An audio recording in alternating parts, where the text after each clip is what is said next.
Boa tarde a todos. Vamos continuar então com a nossa temática relacionada às ODSs. Então, nós estamos aqui com a 12ª ODS, com os professores afiados para conversar um pouquinho com vocês sobre essa temática. Estou aqui com a professora Cláudia, a professora Alceli, o professor Marcos e a professora Helenita. Então, nós vamos trabalhar então com essa temática. Professora Alceli, contigo. Professor William, muito obrigado, professores, professora Cláudia, professor Marcos, professora Helenita, todos nos escutando, todos os demais professores da pós, da graduação, enfim, toda a instituição. Eu tenho só a agradecer, e como eu já estava comentando com os professores ali logo no início, eu estou acompanhando desde o ODS 1, confesso que já bateu um pouquinho de cansaço, mas a cada ODS veio uma renovação, né, veio um novo grupo, um novo tema, e você ganha aquele gás extra para continuar até as 21h30, né, então confesso que está bem animado, estou gostando muito do evento, e não é só observando, né, tem provocações que os professores fazem ali no chat, e eu não tenho como deixar de interagir, então eu acabo contribuindo no chat, eu vou nos grupos e vou comentando também, está muito bom realmente. Bom, professores, o que gostaria de chamar a atenção já logo no primeiro momento, e em alguns ODSs os professores já comentaram isso na verdade, né, é importante a gente ressaltar, e ontem estávamos no outro evento, lá com o nosso chanceler, professor Wilson Pickler, e ele ressaltava essa ideia de que os nossos professores são excelentes, sobretudo na didática, são muito bons na didática, né, esse é um ponto a se destacar no corpo docente da Uninter. E aí, gostaria de mencionar também que, além de professores, grande parte dos professores que estão aqui são pesquisadores.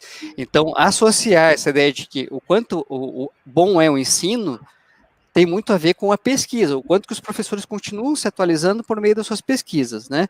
Então, assim já comentou vários ODS, professora Sandra, professora Caroline, no ODS anterior, dos grupos de pesquisa, né, do qual também faço parte lá do grupo de pesquisa 6, então, assim, nos diversos projetos, e os diversos projetos acabam refletindo um pouco o que são os ODS que a gente está discutindo, porque, veja, são 17 ODS, é uma diversidade muito grande de uma ODS para outra, então, e os projetos de pesquisa também são assim, porque se baseiam muito nos interesses dos professores. Então, os professores têm interesses distintos, e aí que está a riqueza, né, a somatória, a diversidade de interesses acaba resultando, né, em diferentes manifestações de pesquisa, de conhecimento, de informação, de inovação, então eu fico muito feliz de ressaltar isso. E você veja só uma coisa, quando eu preparei a minha fala, eu estava pensando em falar, e a gente até vai entrar nesse assunto, em questões, por exemplo, muito recentes. A ideia lá do boi bombeiro, né? O professor está trazendo a ideia do boi bombeiro, o que é o boi bombeiro? Né? Eu vou tocar nesse assunto, que tem a ver com lá, que o professor Alexandre tratou do ODS 2, de agricultura sustentável, e dos investimentos na agricultura, né? Mas aí eu vou analisar, e acompanhando o ODS 4, que a professora Patrícia, a professora Tereza, né, outros, a professora Luciana, e vários outros professores, a professora Valentina também, e tem tudo a ver com o que a gente está falando, que é o nosso ODS 12. Por quê? Porque cada uma dessas áreas, cada uma dessas atividades econômicas, seja a agricultura, seja a educação, seja a produção de um sapato, seja a produção de um automóvel, tudo isso representa um determinado tipo de produto ou serviço. Então, a gente está falando de produção, e na sequência vamos falar de consumo, né? Produção e consumo responsáveis. Então, são só exemplos para a gente dizer aquilo que a gente vai colocar aqui um modelo esquemático, vou pedir até a gentileza para o professor William para compartilhar o nosso slide, para mostrar como que esse modelo, né, ele é tão útil para a gente pensar nessa ideia do que a gente oferta enquanto produto, ou que as empresas, né, ofertam enquanto produto ou serviço. E isso a gente tem que pensar não só na produção em si ou no consumo, né, no consumidor final, mas desde o seu design. Ou seja, então a gente está pensando numa cidade sustentável, o ODS anterior, né? A gente está pensando em água, a gente está pensando em energia, muito bem abordado lá pelo professor Marcos, professor Marcelo. Tudo isso está envolvido no design, você já está pensando na energia que aquele produto, ao final da cadeia de produção, quanto que ele vai consumir. Ou ainda, na utilização dele, no usuário final, né? Quanto que esse produto vai ser necessário de energia para consumir aquele produto, para utilizar aquele produto. Então, veja, esse modelo é super interessante porque ele retrata justamente isso. Então, em todos esses processos, em todas as etapas, em todos esses nós na cadeia global de valor, que é o que o slide mostra, existem oportunidades para agregar valor ao produto ou ainda ao serviço. Então, você tem que pensar ao longo de toda a cadeia de produção, né? E essa cadeia de produção, autores renomados da geografia, da sociologia econômica, da economia, da área de negócios, de modo geral, administração. Então, em cada um desses nós existem oportunidades para inovação, para se pensar no meio ambiente, para se pensar numa economia sustentável, num social, né? Não, se pensar, aí chamo aquilo que o John Elkington deixou como contribuição acadêmica, que é o tripé da sustentabilidade, né? Sustentabilidade econômica, social e ambiental. Então, em cada uma dessas etapas, inclusive lá no pós-venda, quando vamos pensar, ok, já comprei meu produto, adquiri meu produto, estou utilizando e agora vem o descarte. Como que será esse descarte? A empresa da qual eu adquiri aquele produto, ela pensa no descarte ou eu tenho que pensar por mim, né, por conta, né, o consumidor, o usuário, ele tem que pensar no descarte só ele, ou a empresa tem algum tipo de relacionamento no pós-venda também em relação a isso. Não apenas de qualidade, serviços pós-venda, né, como por exemplo no automóvel. Então assim, esse slide ele é muito interessante por isso. Mas, como eu comentei, é só um modelo que nos permite pensar em vários tipos de produtos e serviços. E aí que eu falo que eu pensei na mudança de trajetória. Quando a professora Patrícia, lá no ODS4, falou da educação de qualidade, e é esse salto de qualidade que as instituições de ensino estão tendo nesse momento atual, que tem que fazer, e o exemplo que ela deu foi sensacional, porque assim, muitas empresas e muitas instituições de ensino tiveram que se adaptar repentinamente, de maneira urgente, em adaptar o seu sistema de ensino. Então, tem muitas instituições que agora estão oferecendo o quê? Videoaulas. E a professora enfatizou muito bem isso. Videoaula apenas não é EAD. Videoaula é videoaula. Quando você fala em educação à distância, você está pensando no sistema de ensino como um todo. E isso tem a ver onde que ela se encaixa aqui nesse modelo que a gente está falando, né? É uma oferta, não é de um produto, mas sim de um serviço, né? Serviços educacionais. E aí a gente está falando de serviços educacionais de qualidade. Então, aí que você pensa no sistema de ensino como um todo, né? Claro que existem produtos nesse sistema de ensino, tecnologias, né, subprodutos desta grande indústria, sem dúvida que tem.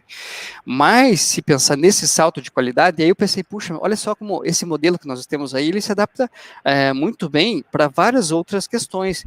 E aí, quando eu passo a analisar, por exemplo, aquilo que foi tratado lá para várias outras questões. Na palestra, por exemplo, do professor Marcos, estou sentindo um pouco de eco, acho que já saiu.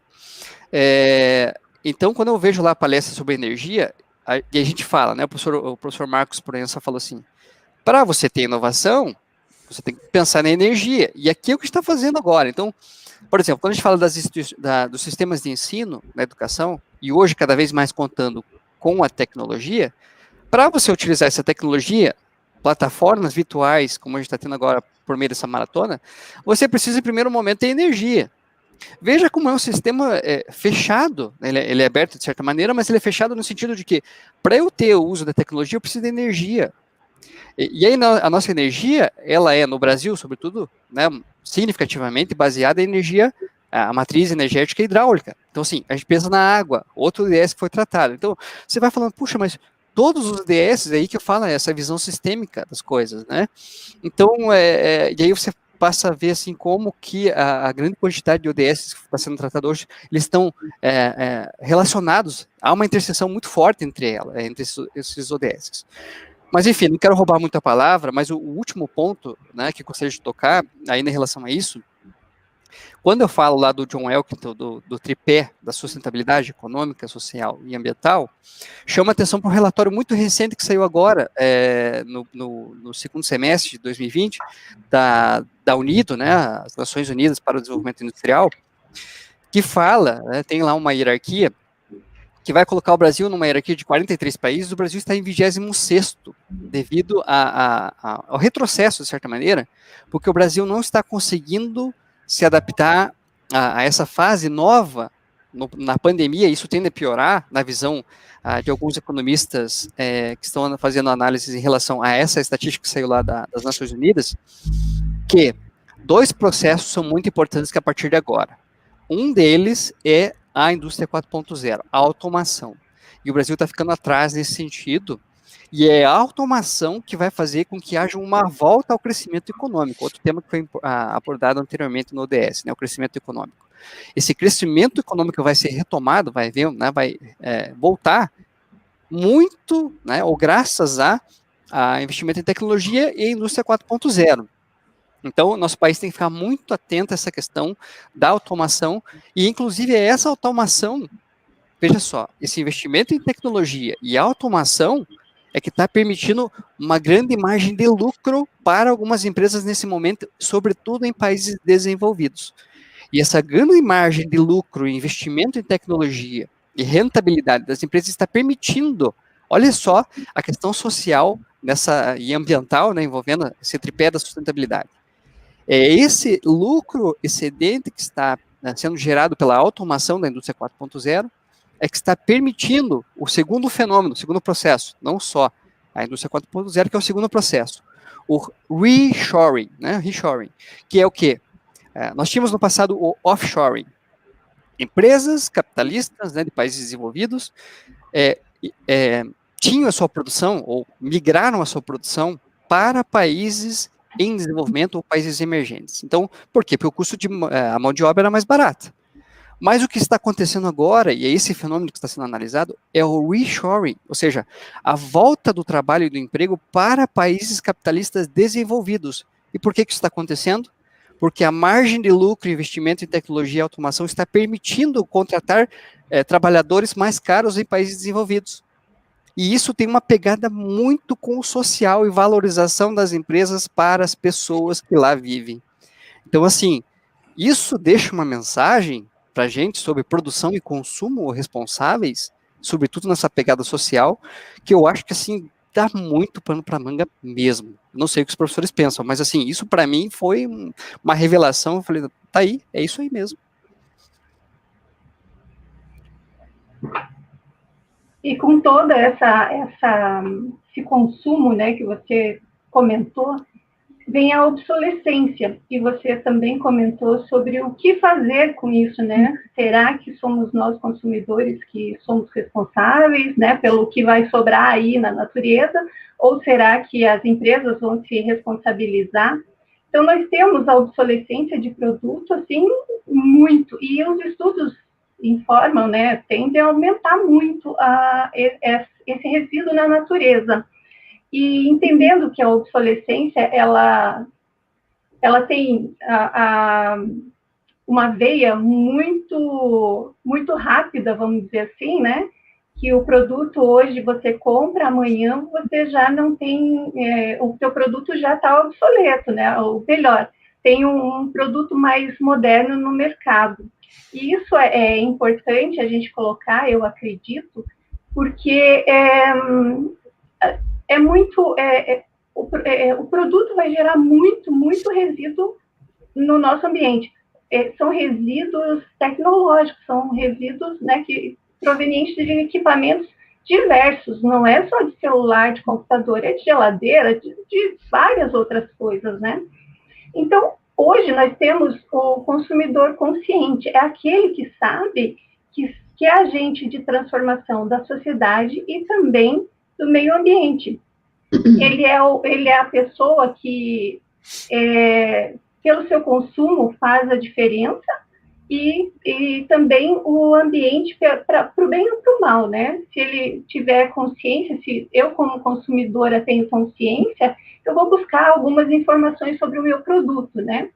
Então, como consumidora, então eu devo colocar a nossa satisfação pessoal e a sustentabilidade. Então, e pesar isso para as consequências, aumentando a consequência positiva e diminuindo a consequência negativa. E para isso, nós temos os 3 R's, que vão nos falar, né, que é o reduzir, reciclar e reutilizar.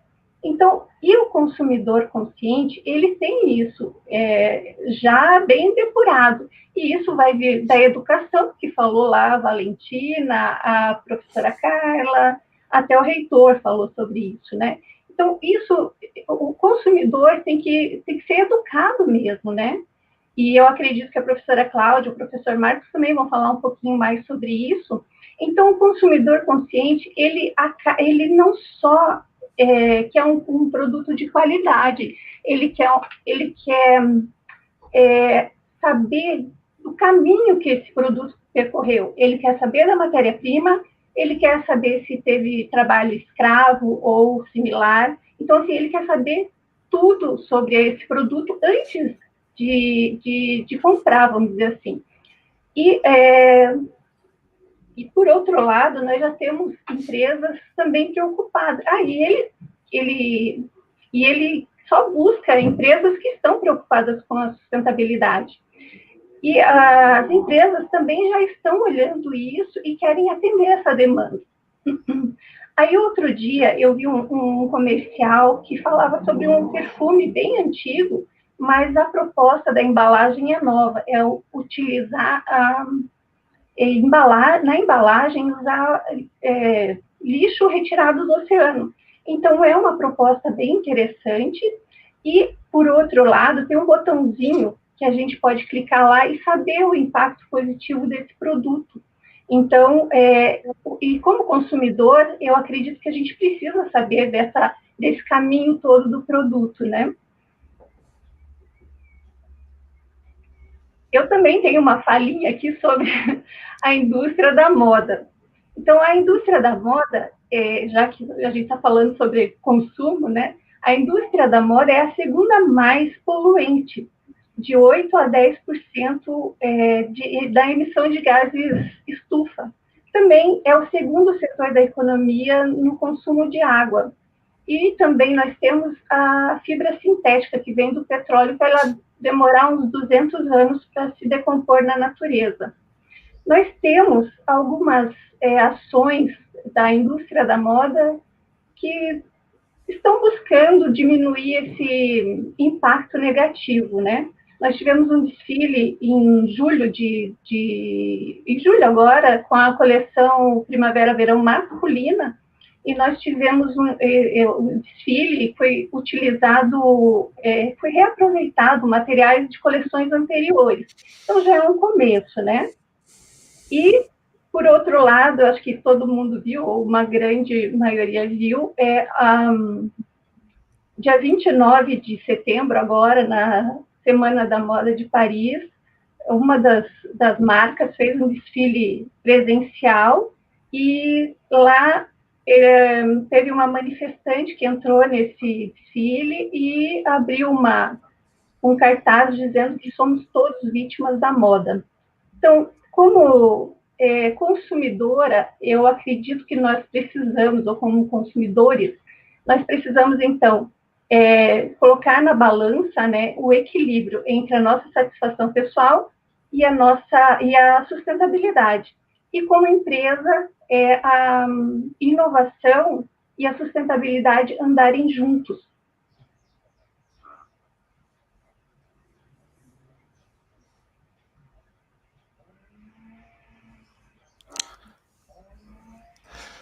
Vou entrar na conversa, então. Tudo bem, professores? Professora Celi, professora Cláudia, professora Helenita.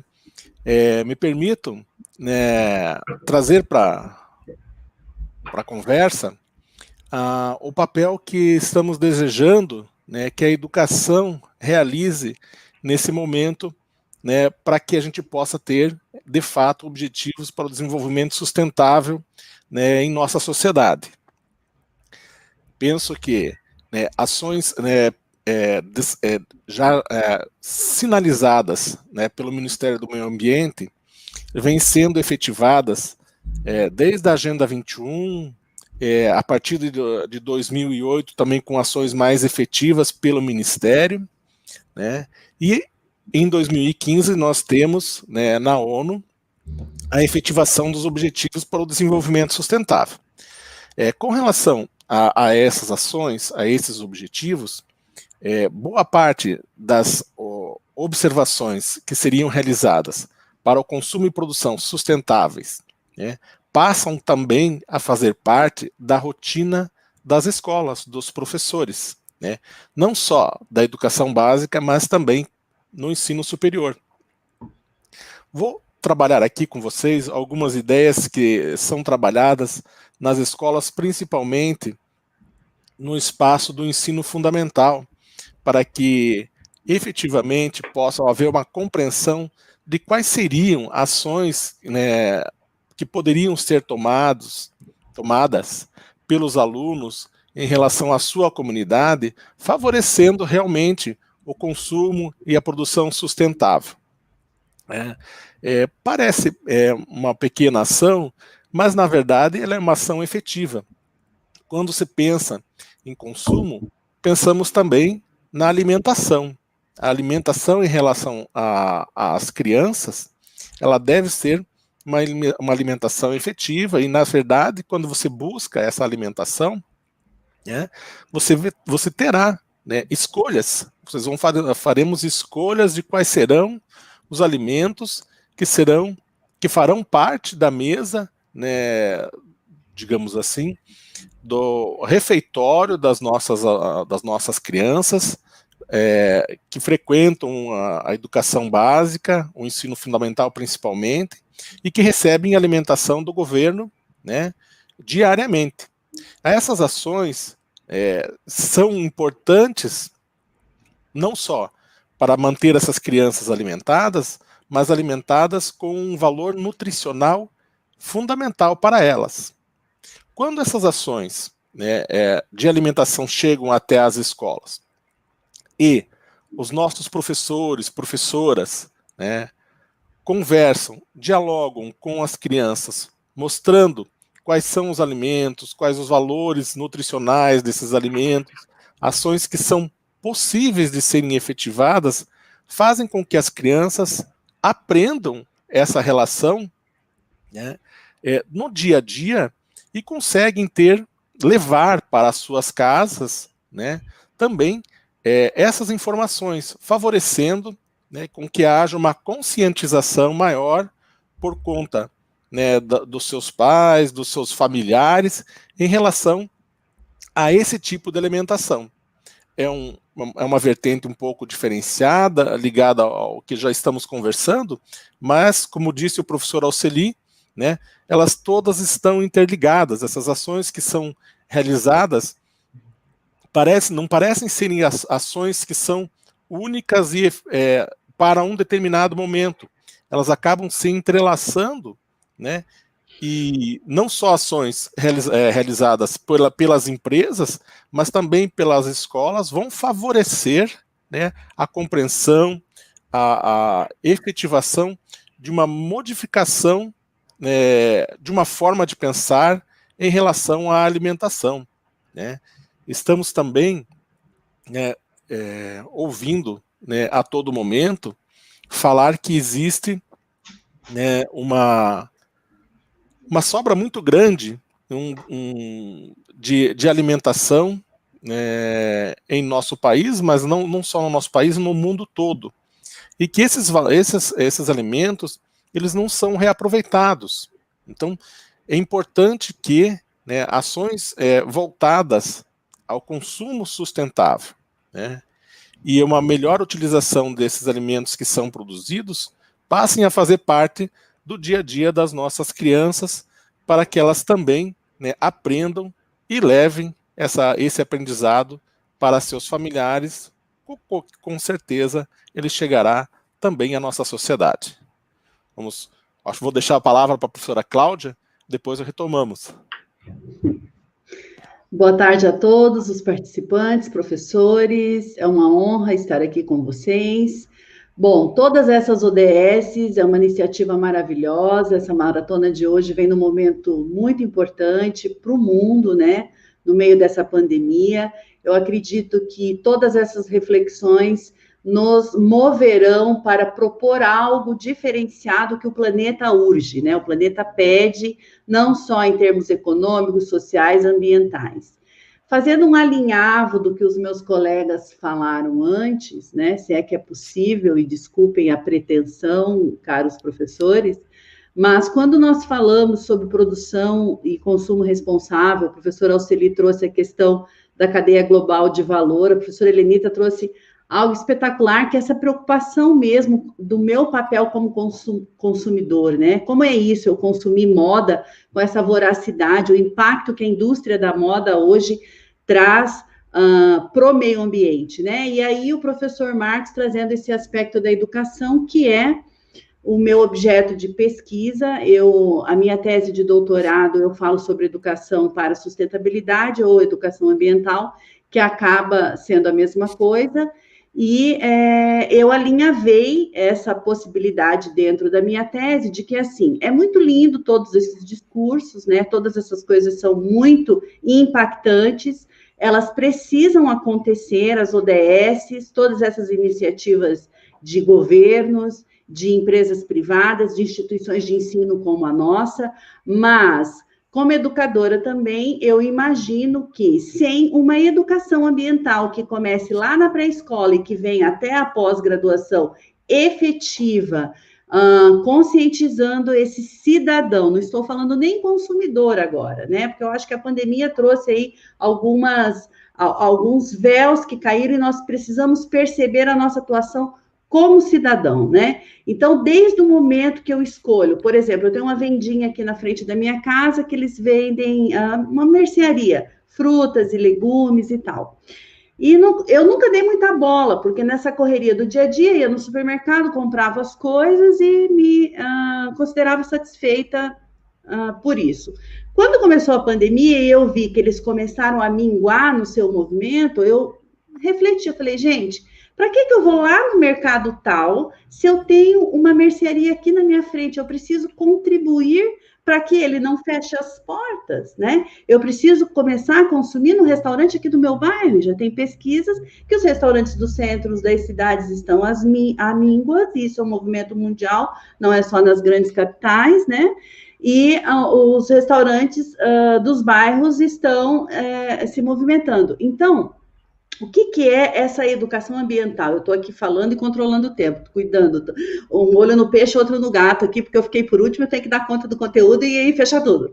Mas o que eu quero dizer é o seguinte, nós precisamos, de uma vez por todas, parar de ser tão teóricos e começarmos a arregaçar as nossas manguinhas e pensar o que eu, Cláudia, como cidadã, nesse momento que o planeta é um momento bastante delicado, bastante reflexivo para todos nós, o que eu posso, de fato, fazer para que as ODSs, que são interligadas, interconectadas, muito fundamentais e importantes, possam acontecer do meu estado, do como eu posso agir como cidadã, né?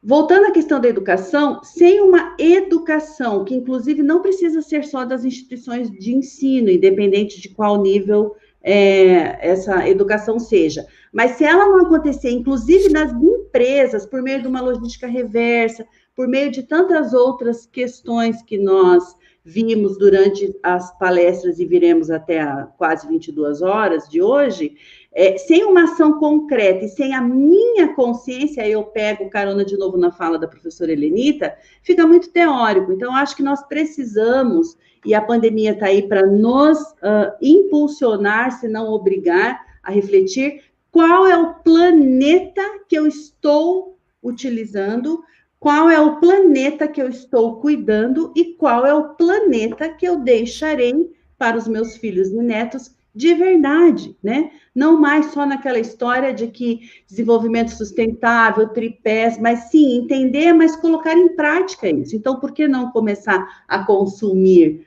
O professor trouxe uma teoria maravilhosa no início da fala dele, o professor Alceli, e isso também trazendo aqui para os trópicos aqui, trazendo assim, como é que eu posso contribuir como cidadã e como consumidora responsável para o meu entorno, né? Isso vai impactar drasticamente em todas as pegadas, todas as questões do meio ambiente. Se eu consumo localmente, eu acabo diminuindo transporte, uma série de coisas, e isso vai sim impactar, por que não, na camada de ozônio? Sim, eu já entendi que já estamos terminando, eu quero agradecer a oportunidade de estar aqui falando para vocês, e é isso. Não sei se alguém quer falar mais alguma coisa, se tem tempo.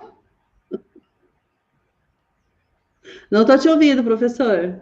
Opa, tem bastante comentário aqui dos alunos, parabenizando e interagindo bastante, porque é uma temática extremamente relevante essa questão do consumo. A fala que a professora disse nos desperta uma inquietude. O que eu, como pessoa, posso contribuir com as ODS e com o planeta? Aquilo que a professora Oriana já havia mencionado, deixa uma inquietude para a gente sair dessa maratona pensando diferente, pensando, né, nas questões colocadas pelo professor Alceli, pela professora, pelo professor Marcos, pela professora Helenita, né, gostei da fala, somos reféns da indústria da moda, e eu penso que é isso mesmo, né, então, e os alunos concordando aqui, também participando bastante. Só tenho a agradecer, então, a participação dos professores. Nós temos agora o intervalo, queridos alunos, meia horinha aí para vocês comerem um lanche, darem um respiro, e retomamos com a próxima ODS, com a ODS 13. Professores, mais uma vez, agradeço a participação de todos, excelente final de semana, abraço a todos. Até mais. Eu que agradeço, um abraço. Até mais. Obrigado. Tchau, tchau. Tchau, tchau.